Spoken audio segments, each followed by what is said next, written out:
Hello student, एक बार पुनः आपका अपने YouTube चैनल्स के ऊपर हार्दिक स्वागत है। आज हम एक नए और महत्वपूर्ण विषय के ऊपर डिस्कशन करने के लिए हाजिर हुए हैं। ठीक है, ये जो विषय है वो किसी सब्जेक्ट से रिलेटेड, किसी चैप्टर से रिलेटेड नहीं है, बल्कि यह वो विषय है जो एक विद्यार्थी के जीवन में परिवर्तन लाने के लिए काफी महत्वपूर्ण है। ठीक है, ये एक ऐसा विषय है जो एक विद्यार्थी को उसके जो गोल होता है, उसका जो एक लक्ष्य होता है, ठीक है, उसका जो एक उद्देश्य होता है, उस उद्देश्य तक पहुंचाने के में महत्वपूर्ण भूमिका निभाता है। यानी कि आज का हमारा जो वीडियो होने वाला है वो एक मोटिवेशनल वीडियो है। ठीक है, प्रत्येक स्टूडेंट के लिए जो कुछ करना चाहता है, जो अपने माता पिता का नाम रोशन करना चाहता है, उसका एक अपना एक उद्देश्य है, एक लक्ष्य है अपने जीवन का। ठीक है, उसको लेकर अगर कोई स्टूडेंट चल रहा है तो उसके लिए आज का हमारा जो महत्वपूर्ण वीडियो है, जिसका विषय है कि पढ़ाई कैसे करें। एक स्टूडेंट है, बार बार क्वेश्चन करता है कि सर पढ़ाई कैसे करें, हम किस प्रकार से मैनेजमेंट हो, किस प्रकार टाइम टेबल हो कि हम एग्जाम्स के अंदर ज्यादा से ज्यादा मार्क हासिल कर सकें। ठीक है, ज्यादा से ज्यादा अंक हासिल कर सके, किस प्रकार से हम अपने उद्देश्य तक, अपने लक्ष्य तक पहुंच सके, उसके लिए कुछ हमें कुछ मोटिवेट करने की कोशिश करें। ठीक है, तो उस दिशा में आज का जो हमारा जो वीडियो है वो एक महत्वपूर्ण रहने वाला है, क्योंकि इसके माध्यम से मैं आपको 15-16 मेजर पॉइंट्स बताऊंगा। उसके माध्यम से अगर आप उनको फॉलो करते हैं तो आप बड़े से बड़ा एग्जाम, चाहे वो आईसीएस है, आईपीएस एग्जाम है, या आपका जो लक्ष्य है, आपका जो गोल है अपने जीवन के अंदर, उसको आप हासिल कर सकते हैं। ठीक है, तो चलिए वीडियो को स्टार्ट करने से पहले आप सब इसको लाइक कर दें और अपने यार दोस्तों के साथ, अपने जो फ्रेंड्स हैं उनके साथ शेयर कर दें। ठीक है, तो जो पढ़ाई कैसे करें उसके लिए हम कुछ चीजों के ऊपर चर्चा करेंगे, और वो क्या है।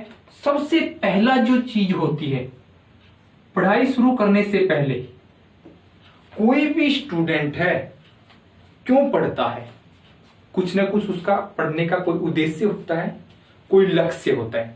ठीक है, तो हमारा जो पहला जो वो है, वो स्टूडेंट को क्या करना चाहिए, अपना लक्ष्य निर्धारित करे।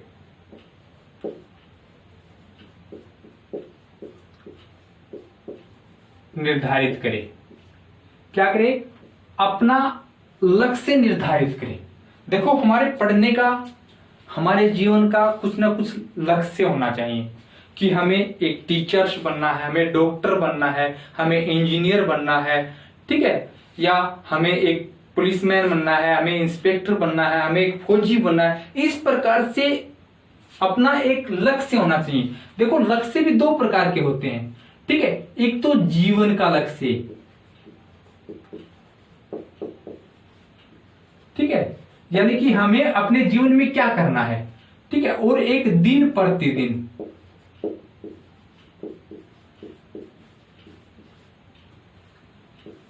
दिन प्रतिदिन का लक्ष्य कि हमें आज क्या करना है, आने वाले कल को हमें क्या करना है। ठीक है, तो एक तो हमें अपने जीवन का लक्ष्य जो है वो निर्धारित करना चाहिए कि हाँ, मुझे एक टीचर्स बनना है। ठीक है, वो हमारा लक्ष्य होगा, उस लक्ष्य को देखकर हम आगे बढ़ेंगे। दूसरा जो है वो क्या है, दिन प्रतिदिन की गतिविधियों को, कि हमें कल कोई काम करना है तो उसके लिए आज ही लक्ष्य निर्धारित कर लें कि हमें कल वो लेसन याद करना है, हमें उस सब्जेक्ट के बारे में कल पढ़ना है, या उस चीज को सीखना है कल।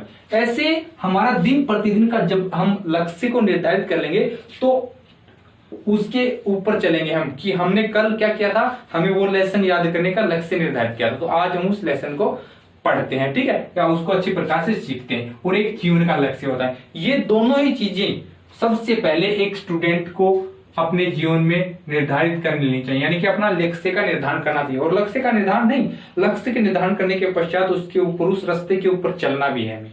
ठीक है, तो पहली चीज क्या है, पढ़ाई करने से पहले, स्टार्ट करने से पहले ही हमारा एक लक्ष्य होना चाहिए, एक गोल होना चाहिए कि हमें ये चीज करनी है।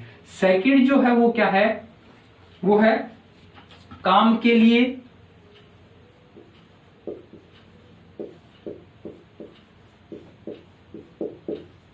समय सारणी।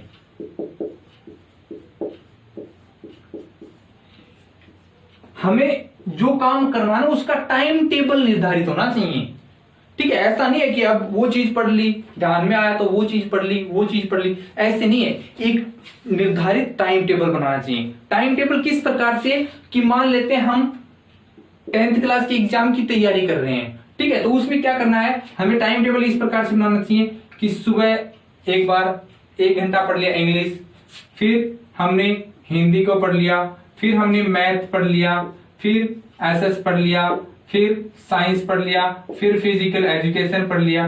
ठीक है, इस प्रकार से हमें टाइम टेबल निर्धारित करके पढ़ाई है उसको जारी रखना चाहिए। इस प्रकार से अगर हम टाइम टेबल बना लेंगे तो उस टाइम टेबल के हिसाब से हम उसको अच्छी प्रकार से पढ़ सकते हैं। ठीक है, तो दूसरी चीज क्या होनी चाहिए, काम के लिए समय सारणी निर्धारित करनी चाहिए एक स्टूडेंट को। ठीक है, थर्ड जो हो क्या है, काम को छोटे छोटे खंडों में बांटना।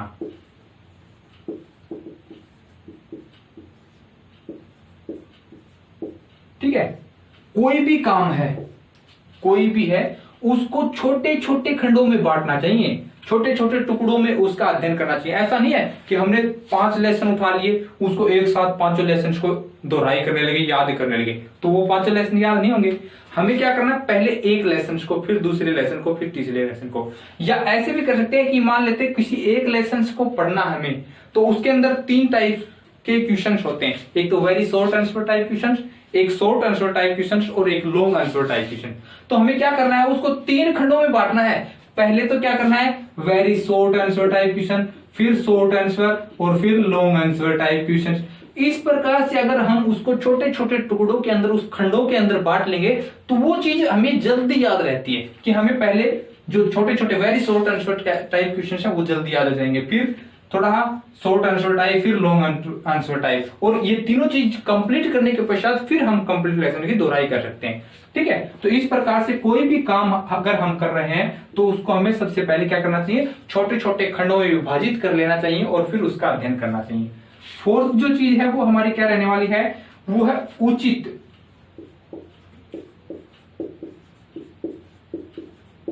वातावरण में पढ़ाई करें। यानी कि हम पढ़ रहे हैं तो किस प्रकार का एक उचित वातावरण होना चाहिए, एक अनुकूल वातावरण होना चाहिए। ठीक है, ऐसा नहीं है कि हम, हमारे पेरेंट्स बैठे, माता पिता बदला रहे हैं, वहीं पे पढ़ने लग गए, या हमारे पास टेलीविजन चल रहा है, मोबाइल फोन बज रहा है, उसके आसपास बैठ के पढ़ने लगे, या छत पे पहुंच गए, छत पे क्या है कि हम पढ़ रहे हैं और आसपास में देख रहे हैं, आते जाते हमें देख रहे हैं। तो इस प्रकार से अगर हम पढ़ाई करेंगे तो डिस्टर्बेंस होगा, और डिस्टर्बेंस के कारण क्या होगा, हमारा जो ध्यान है वो दूसरी चीजों की तरफ जाएगा, डाइवर्ट होगा एक प्रकार से, और हम उस पढ़ाई के ऊपर जो कंसंट्रेशन है उसको बनाए नहीं रख पाएंगे। ठीक है, तो क्या होना चाहिए, एक उचित वातावरण होना चाहिए, शांत वातावरण अलग से, जहां पे कोई भी इस प्रकार की एक्टिविटी नहीं होनी चाहिए, कोई भी शोर शराबा नहीं होना चाहिए, या कोई ऐसी एक्टिविटी नहीं होनी चाहिए जिससे हमारा पढ़ाई से ध्यान है वो भंग हो। ठीक है, तो चौथी चीज क्या होनी चाहिए, एक उचित वातावरण होना चाहिए पढ़ाई के लिए। फिफ्थ जो है वो क्या है, अपने ऊर्जा स्तर को जाने, अपने ऊर्जा स्तर को जाने, खुद का जो एनर्जी लेवल है उसको पहचानने की आवश्यकता है। एनर्जी लेवल को कैसे पहचानेंगे कि मान लेते हैं कुछ बच्चे होते हैं वो सुबह पढ़ते हैं तो उनके वो जल्दी याद होता है। ठीक है, कुछ बच्चे होते हैं वो शाम को सोते समय पढ़ते हैं, उनको जल्दी याद होता है। ठीक है, तो अलग अलग जो स्टूडेंट है उनका जो एनर्जी लेवल है, ऊर्जा का स्तर होता है वो अलग अलग होता है। ठीक है, ऐसा तो है नहीं कि सभी बच्चे पढ़े सुबह सबको सुबह याद होता हो, कुछ बच्चे सुबह पढ़े तो उनको नींद आने लग जाती है, कुछ बच्चे ऐसे होते शाम को पढ़े तो उनको नींद आने लग जाती है। ठीक है, तो अपने एनर्जी लेवल को पहचाने कि हाँ मुझे सुबह पढ़ने में इंटरेस्ट बनता है, वो अच्छी प्रकार से याद भी होता है, तो हम सुबह पढ़ाई करें। अगर हमारा शाम को अच्छा एनर्जी लेवल होता है, ऊर्जा का स्तर अच्छा होता है, हम अच्छी प्रकार से पढ़ सकते हैं, तो हमें क्या करना चाहिए, शाम को पढ़ना चाहिए। ठीक है। तो इस प्रकार से अगर हम अपने एनर्जी लेवल को पहचान लेंगे तो हमें पढ़ाई करने में थोड़ी आसानी होगी, ठीक है। नेक्स्ट जो है वो क्या है, काम को टालने की आदत छोड़ें, ठीक है। क्या करना है, काम को टालने की आदत है, टालने की आदत जो हमारे अंदर होती है ना उसको छोड़ें, उसका त्याग करें। क्या होता है कि मान लेते सैटरडे को काम बताया स्कूल के अंदर और फिर क्या करेंगे, जाते ही बैग को रख दिया, घर वाले कहेंगे काम कर लो, क्या कहेंगे कि कल संडे है संडे को कर लेंगे, और फिर संडे भी निकल जाएगा, फिर मंडे आएगा, फिर अचानक से उठाना पड़ेगा, काम भूल गए। इस प्रकार से हम क्या करते हैं, काम को आगे टालते रहते हैं, ठीक है, कि ये चीज कल कर लेंगे, परसों कर लेंगे। वो कहावत होती है ना कि कल काल करे सो आज कर, आज करे सो अब, परले परले समय बीतता जा, फिर करोगे कब। तो उस प्रकार से हमें कल पे काम को नहीं छोड़ना चाहिए। जो काम कल के लिए है वो कल करेंगे, जो काम आज के लिए उसको आज ही करें, ठीक है। यानी कि जो हमारे अंदर जो टालने की जो प्रवृत्ति है काम को, उस प्रवृत्ति को छोड़ें, उसका त्याग करें एक प्रकार से, यानी कि उस काम को आज ही हमें कंप्लीट करना है, ठीक है। सेवंथ जो है, स्वयं को प्रोत्साहित करें,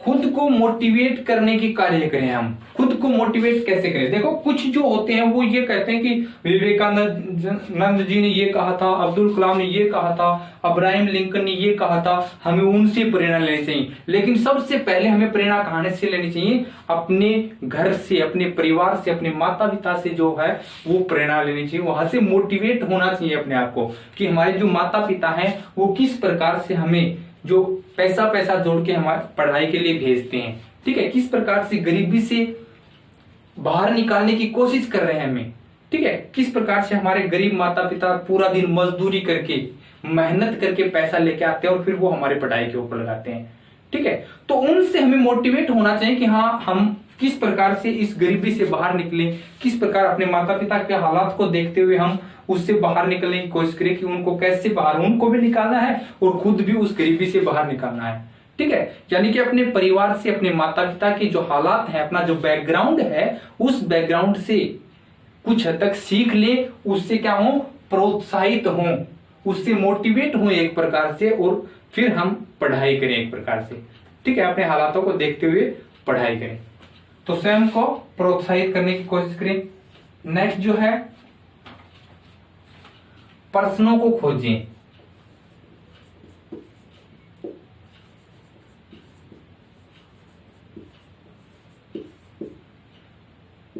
प्रश्नों को खोजें एक प्रकार से। प्रश्नों को कैसे खोजना है, कि कुछ चीजें हम कर रहे हैं, ठीक है, मान लेते हैं हम संविधान के बारे में पढ़ रहे हैं, या हम भारत के बारे में पढ़ रहे हैं, ठीक है, संविधान के बारे में पढ़ रहे हैं, हमारे सामने आ गया कि ऐसे ऐसे सब भारत का संविधान है, 26 जनवरी 1950 को लागू हुआ, 26 नवंबर 1949 को क्या हुआ, बनकर तैयार हुआ। तो उससे पहले हमें उसी के अंदर ये देखना चाहिए कि संविधान चीज क्या है, क्या होता है संविधान, ठीक है, कब लागू किया गया, कितने समय में बना, इस प्रकार से जो प्रश्न है उसके अंदर खोजने चाहिए। जैसे आप एनसीईआरटी की बुक पढ़ते हैं, उनके अंदर कई कई जगह होता है बीच बीच में कि आपने क्या सीखा, क्या जाना आपने, ठीक है, या क्या आप जानते हैं, क्या आप जानते हैं कि एक किसान का पुत्र किसान क्यों नहीं बनना चाहता है। इस प्रकार के जो प्रश्न होते हैं वो इसी टाइप के होते हैं कि वो प्रश्नों की खोज की जाती है कि कैसे, क्या कुछ बच्चे ने सीखा है, नहीं सीखा है, ठीक है, तो वो चीजें भी इसके अंदर शामिल हो जाती हैं। इसके अतिरिक्त ये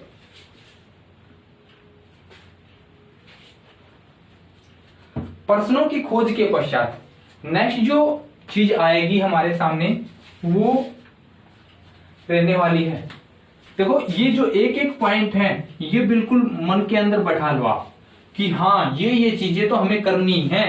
सबसे पहले हमें अपने लक्ष्य का निर्धारण तो करना ही है। इसके अतिरिक्त हमें टाइम टेबल बनाना आज से ही कि क्या क्या काम कब करना है, ठीक है। इसके अतिरिक्त मोटिवेट करना अपने आप को, काम को टालने की जो आदत हमारे अंदर होती है उस आदत को छोड़ना है, प्रश्नों की खोज करनी है, ठीक है।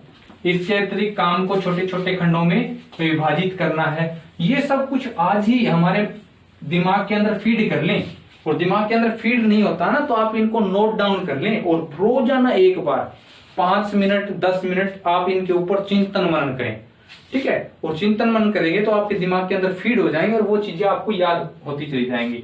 नेक्स्ट जो हमारा पॉइंट रहने वाला है वो है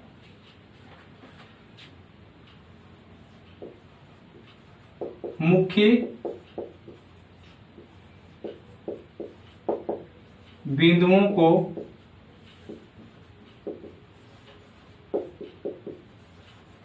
हाइलाइट्स करें, ठीक है।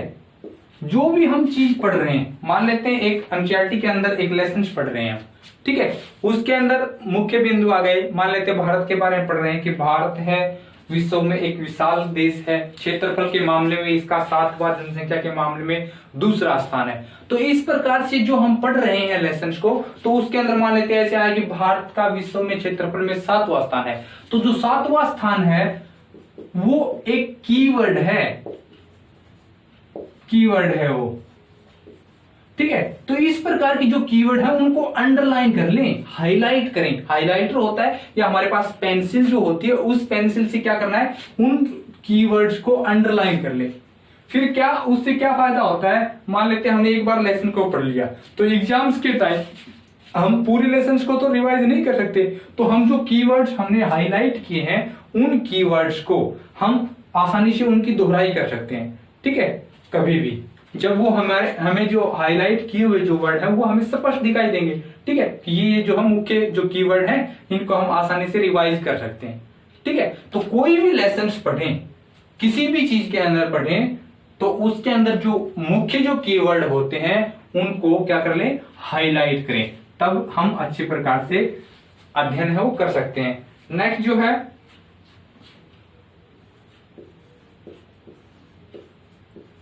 पढ़ाई के बीच अल्प विराम, विराम या विश्राम।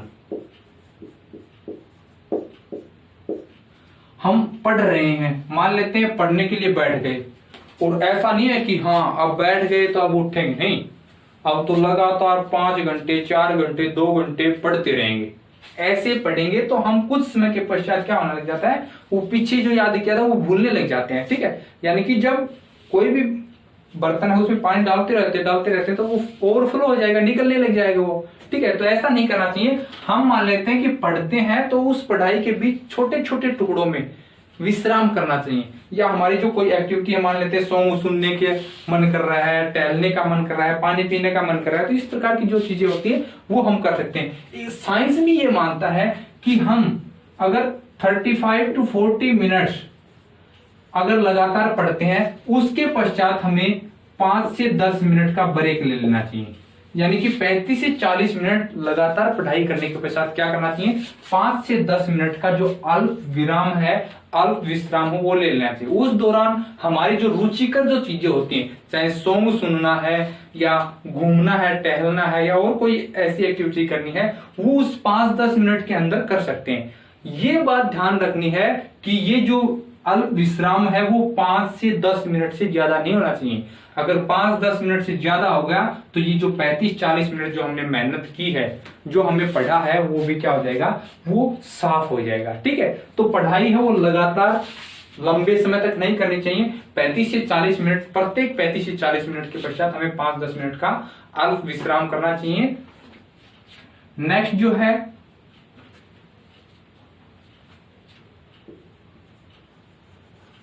सभी ज्ञानेंद्रियों का उपयोग करें।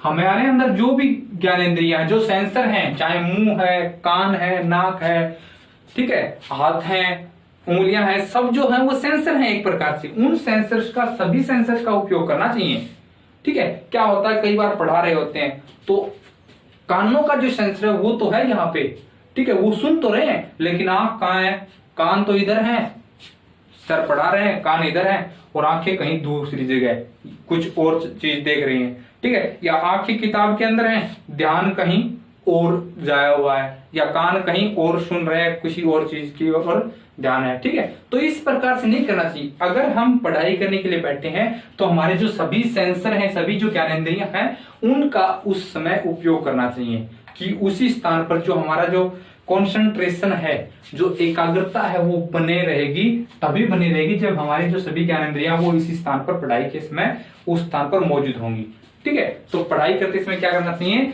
सभी ज्ञानेंद्रियों का उपयोग करना चाहिए हमें। नेक्स्ट जो है वो क्या है,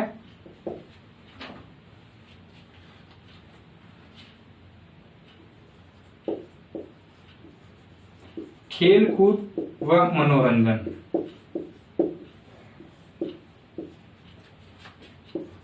पढ़ाई के साथ साथ इस चीज को भी हमें शामिल करना चाहिए कि खेल कूद जो एक्टिविटी होती है या मनोरंजन जो होता है उसको भी हमें पढ़ाई के साथ साथ शामिल करना चाहिए, ठीक है। क्योंकि हम अगर खेल कूद की जो गतिविधियों में शामिल नहीं होंगे तो हम पढ़ाई से बोरियत महसूस होंगे। देखो हमें क्या होता है, हमें 24 घंटे मिलते हैं, सभी को 24 घंटे मिलते हैं, ठीक है, एक दिन के अंदर। उन 24 घंटों में 8 घंटे क्या करना है, रीडिंग करना है, पढ़ना है, अध्ययन करना, जो भी है, ठीक है। इसके अतिरिक्त 8 घंटे क्या करना है, स्लीपिंग करना है, सोना है कम से कम 8 घंटे। इसके अतिरिक्त जो 8 घंटे हमें बचते हैं, उन 8 घंटों का उपयोग हम मनोरंजन के लिए, खेल कूद के लिए, स्नान करने, खाना खाने या और जो एक्स्ट्रा एक्टिविटीज जो होती हैं उनके अंदर हम कर सकते हैं। यानी कि 24 घंटों को 3 अलग अलग खंडों के अंदर, भागों में विभाजित करना है। सबसे पहले हमें क्या करना है, 8 घंटे पढ़ाई करनी है, कम से कम 8 घंटे हमें सोना है, अच्छी नींद भी जरूरी होती है, ठीक है। अगर नींद नहीं लेंगे तो पढ़ाई नहीं हो पाएगी अच्छी प्रकार से। और 8 घंटे क्या करना है, 8 घंटे हमें स्पोर्ट्स के लिए या मनोरंजन के लिए या अदर जो एक्टिविटी जो हम करते हैं, चाहे वो स्नान करना है या घूमना है या और कुछ करना है, खाना खाना है, उसके लिए हमारे लिए 8 घंटे काफी होते हैं, ठीक है। तो इस प्रकार से 3 भागों में विभाजित करके हमें 24 घंटों का अच्छी प्रकार से सदुपयोग करना है। नेक्स्ट जो है वो क्या है, सभी संसाधनों का प्रयोग।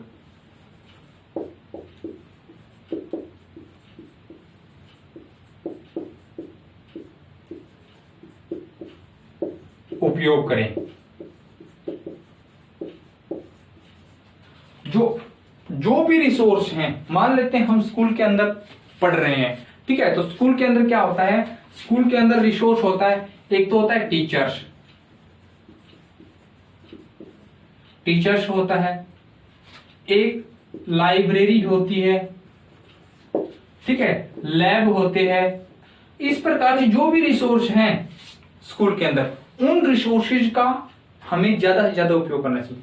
हमें पैसे देते हैं, पैसे किस लिए देते हैं, पढ़ने के लिए, ठीक है। और हम क्या करते हैं, हमारे कुछ चीज समझ में नहीं आ रही, मान लेते हैं मैं ये चीज करा रहा हूं आज कि पढ़ाई कैसे करें, तो आपको कोई पॉइंट समझ में नहीं आ रहा है, ठीक है, तो आप रिसोर्स का इस्तेमाल करें। आपके पास रिसोर्स है, क्या मोबाइल फोन है जिसमें आप वीडियो देख रहे हैं, और आपके नीचे कमेंट्स बॉक्स है, वहां पे कमेंट्स बॉक्स में आप अपनी राय दें किस तरह ये चीजें समझ में नहीं आई, हमें कुछ एक्सप्लेन करके बताओ वो चीजें, ठीक है। टीचर्स है, सामने पढ़ा रहा है आपको क्लास के अंदर, तो आपको जो चीज समझ में नहीं आ रही है वो टीचर से आप पूछे, क्योंकि वो टीचर है, वो एक रिसोर्स है, और जब आप उस रिसोर्स का इस्तेमाल नहीं करेंगे तो आप वो चीज समझ नहीं पाएंगे, ठीक है, अच्छी प्रकार से पढ़ाई नहीं कर पाएंगे। लाइब्रेरी है स्कूल के अंदर, उसमें हजारों किताबें हैं, ठीक है, वो किताबें क्या काम आएंगी जब आप उसका उपयोग ही नहीं कर रहे हैं, ठीक है। यानी कि जो हमारे पास जो रिसोर्स हैं, हमारे पास लैब है, कंप्यूटर लैब है, साइंस लैब है, और जो ज्योग्राफी लैब है, इस प्रकार की जो लैब हैं, उन लैब्स के अंदर जो एक्सपेरिमेंट के लिए जो साधन होते हैं उनका उपयोग करें हम, और रखने के लिए थोड़ी लाए रखे हैं, ठीक है। यानी कि हमारे पास संसाधन, जो भी रिसोर्सेज हैं हमारे पास, उन रिसोर्सेज का हम ज्यादा से ज्यादा उपयोग करें, ठीक है। अगर हम उपयोग नहीं करेंगे तो पढ़ाई है वो नहीं हो पाएगी अच्छी प्रकार से। हम एक बार ये झिझक महसूस करने लग जाते हैं, शर्म महसूस करने लग जाते हैं कि टीचर से पूछेंगे तो पता नहीं क्या सोचेंगे, और बच्चे क्या सोचेंगे, हम क्या सोचेंगे। लेकिन कलाम साहब भी कहते थे कि अगर आप क्वेश्चंस पूछते हैं तो आप 5 मिनट के लिए मूर्ख हैं, लेकिन अगर आप क्वेश्चंस नहीं पूछते हैं तो आप जिंदगी भर मूर्ख बने रहते हैं, ठीक है। तो इस प्रकार से हमें क्लास के अंदर या आप वीडियो देख रहे हैं वहां पे अगर आपको कोई भी चीज में डाउट है तो वह उसको क्लियर करें। आप वीडियो देख रहे हैं तो कमेंट बॉक्स के अंदर, क्लास के अंदर है तो आप अपने टीचर्स के अंदर, लैब के अंदर है तो लैब अटेंडेंस जो होता है उसके पास आप पूछें वो चीजें, यानी कि हमारे पास जो रिसोर्सेज हैं उन रिसोर्सेज का अच्छी प्रकार से उपयोग करें। नेक्स्ट जो है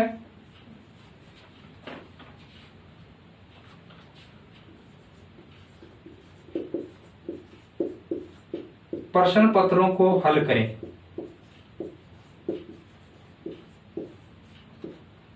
विशेष रूप से जो बोर्ड क्लासेस जो होती हैं उसमें ज्यादा से ज्यादा मार्क्स हासिल होते हैं, उसका जो मेन जो पॉइंट होता है वो क्या होता है, प्रश्न पत्र जो होते हैं, या हमारे कम्पिटिटिव जो एग्जाम देते हैं, हम किसी भी चीज का एग्जाम देते हैं तो उसके लिए क्या होता है, मॉडल टेस्ट पेपर होते हैं। ठीक है, वो मॉडल टेस्ट पेपर या प्रीवियस ईयर पेपर जो होते हैं उन पेपर्स के अंदर बहुत सारे क्वेश्चन है वो रिपीट होते हैं एक प्रकार से।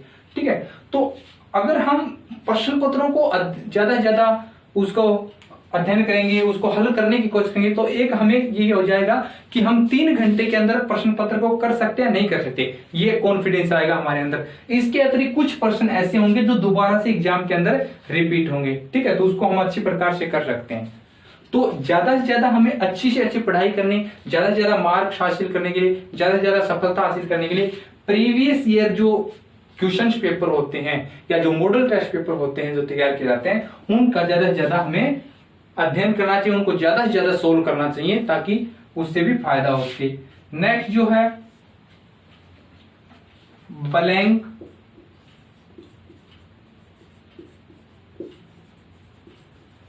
कार्ड्स का प्रयोग करें।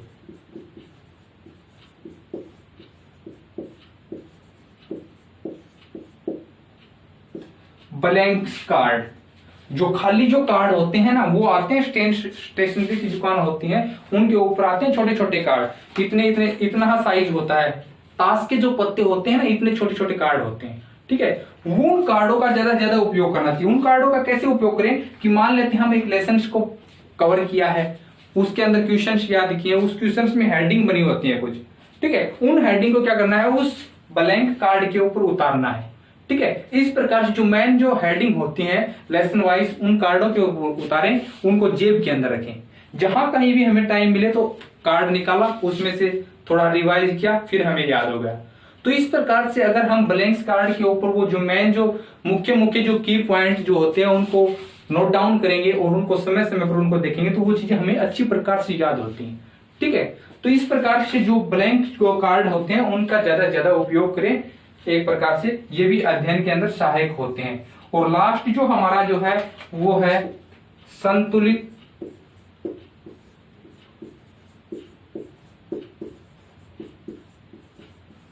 भोजन करें। ये भी बहुत महत्वपूर्ण है। जिस प्रकार से पढ़ाई के समय साथ साथ खेल कूद भी महत्वपूर्ण होता है, उसी प्रकार से संतुलित जो भोजन होता है उसकी भी महत्वपूर्ण भूमिका होती है। संतुलित भोजन का मतलब क्या होता है, एक तो हमें जंक फूड जो होते हैं, फास्ट फूड जो होते हैं उनको अवॉइड करना चाहिए। ठीक है, उनका सेवन है वो कम से कम करना चाहिए क्योंकि वो हमारे सेहत के लिए बहुत नुकसानदायी होते हैं। दूसरा क्या है, हमारे जो खाने के अंदर है ना वो हरी सब्जियां हैं उनका ज्यादा से ज्यादा इस्तेमाल करें। इसके अतिरिक्त जो मुख्य जो चीज होती है एक स्टूडेंट के लिए, एक तो मॉर्निंग के टाइम, एक नून के टाइम और एक इवनिंग के टाइम, यानी कि सुबह, दोपहर और शाम को। सुबह जो होता है वो हैवी डाइट ले सकते हैं हम, यानी कि थोड़ा भारी खाना ले सकते हैं सुबह के समय, भरपेट भोजन अच्छी प्रकार से कर सकते हैं। ठीक है, उससे ज्यादा नुकसान नहीं है। दोपहर के समय क्या करना है, जो नॉर्मल जो होता है नॉर्मल भोजन करना चाहिए सामान्य रूप से। न तो ऐसा नहीं है कि खाते रहे ठीक है कोई बात नहीं, नॉर्मल सा भोजन करना चाहिए। लेकिन जो इवनिंग का जो टाइम होता है उस समय बहुत कम, यानी कि पूरा भरपेट भी भोजन नहीं करना चाहिए। ठीक है, इतना सा हो कि हाँ ठीक है भूख है वो खत्म हो गई है। ठीक है, इतना सा भोजन करना चाहिए।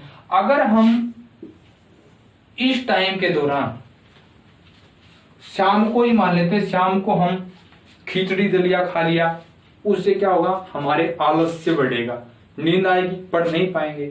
ठीक है, दोपहर के समय हमने लस्सी ज्यादा पी ली, ठीक है, उससे क्या होगा, हमें नींद आएगी, एक प्रकार से आलस्य बढ़ेगा। तो इस प्रकार से अगर हम किसी टाइम पे ज्यादा हैवी भोजन करते हैं या ऐसा भोजन करते हैं जो हमें कुछ हद तक आलस्य बढ़ाने में सहायक होता है, ठीक है, तो आलस्य बढ़ाएगा तो नींद आएगी, सवाई सी बात, और हम अच्छी प्रकार से नहीं पढ़ पाएंगे। ठीक है, तो वो चीज हमें ध्यान रखनी है। इसके अतिरिक्त सप्ताह के अंदर एक बार हल्का जो भोजन है वो लेना चाहिए। हल्का भोजन जैसे खिचड़ी खा ली, दलिया खा लिया, इस प्रकार का जो भोजन लेंगे तो हमारा जो सिस्टम है अंदर, जो पाचन तंत्र के अंदर वो सिस्टम होता है, वो अच्छी प्रकार से कार्य करेगा। ठीक है, सप्ताह के अंदर एक बार हल्का भोजन, फास्ट फूड को जितना हो सके अवॉइड करें, संतुलित भोजन जिसमें हरी सब्जियां, पत्तेदार सब्जियों का ज्यादा से ज्यादा सेवन करें।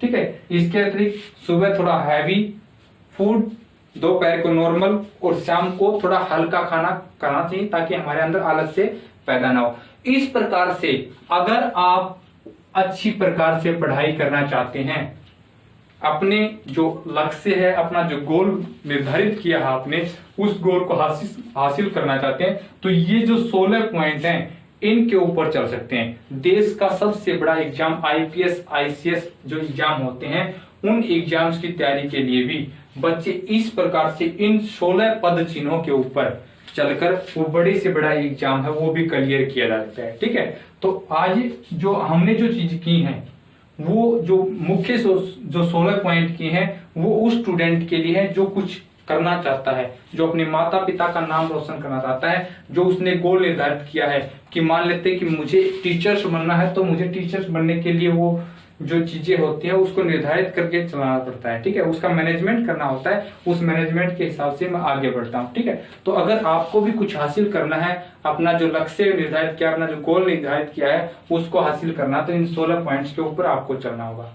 ठीक है, इसके अतिरिक्त इनके अंदर अगर आपको कोई डाउट हो तो आपके पास जो रिसोर्स है उनका सदुपयोग कीजिए, सभी संसाधनों का अच्छी प्रकार से उपयोग कीजिए। कमेंट्स बॉक्स है उसके अंदर पूछिए, आप वैसे अगर मुझसे कनेक्ट हो सकते हैं तो वैसे भी पूछ सकते हैं। ठीक है, कोई भी इनसे संबंधित कोई आपकी प्रॉब्लम है तो अंत में फिर से इसको ज्यादा से ज्यादा शेयर करें ताकि ज्यादा से ज्यादा बच्चों तक पहुंचे, ज्यादा से ज्यादा बच्चे मोटिवेट हों। ठीक है, और लाइक्स जरूर करें, जितने भी स्टूडेंट्स देख रहे हैं वो कम से कम जितनों ने देखा है वो लाइक जरूर करें। ठीक है, और सब्सक्राइब करना चाहता है तो वो सब्सक्राइब कर सकता है। आज के लिए इतना ही, नेक्स्ट वीडियो में नेक्स्ट चैप्टर के साथ। Thank you.